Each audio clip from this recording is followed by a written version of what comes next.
This weekend sees a very short card of MLS action with the international break underway. For most teams, they'll have the weekend off. But we will be having 6 games on Saturday with New York City FC versus Columbus, DC versus RSL, New England versus Orlando, Nashville versus St. Louis, SKC versus LAFC, and San Jose versus Portland, who all take the pitch on Saturday in Week 19.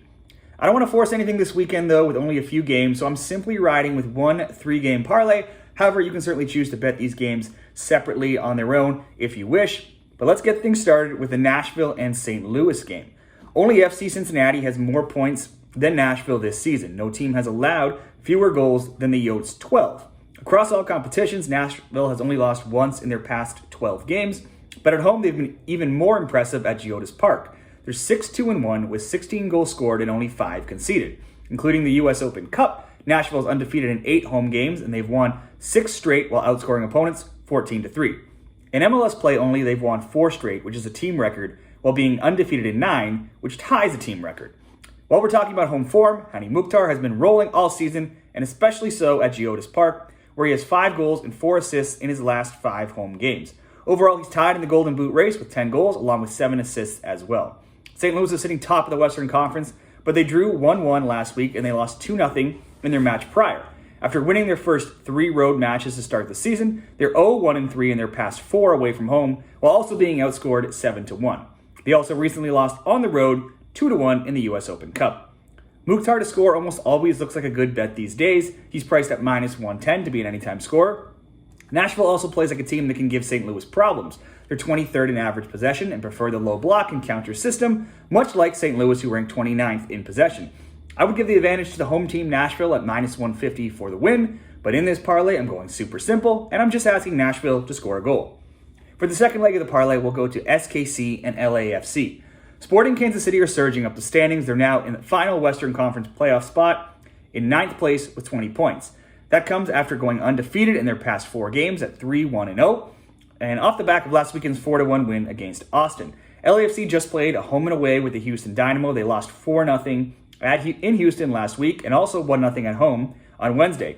Including the CONCACAF Champions League, they're on an 0-1-5 slide, while also being outscored 10-1. Wednesday's loss marked the 5th time in their last 6 games they've been held scoreless. And that's a shocking stat when you consider they had only been held scoreless 5 times in their previous 67 games across all competitions.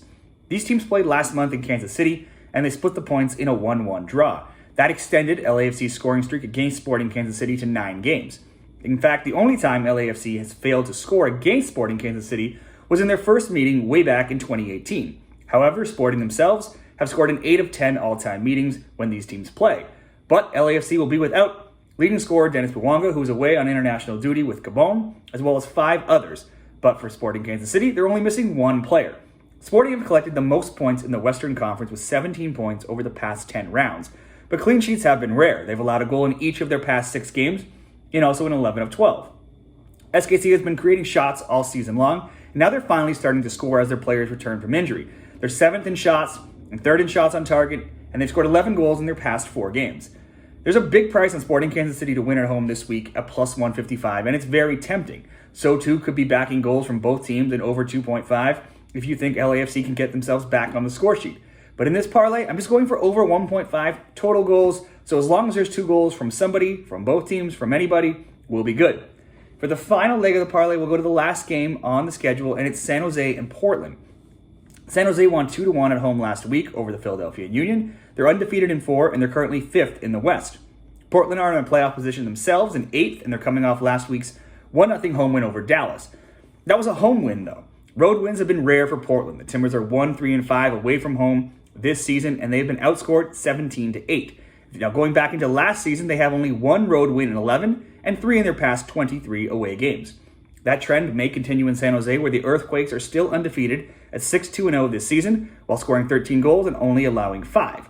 Only Cincinnati at 9-0-0 have collected more home points than the Earthquakes this season, and only Houston 2 and Montreal 3 have allowed fewer home goals than San Jose's 5.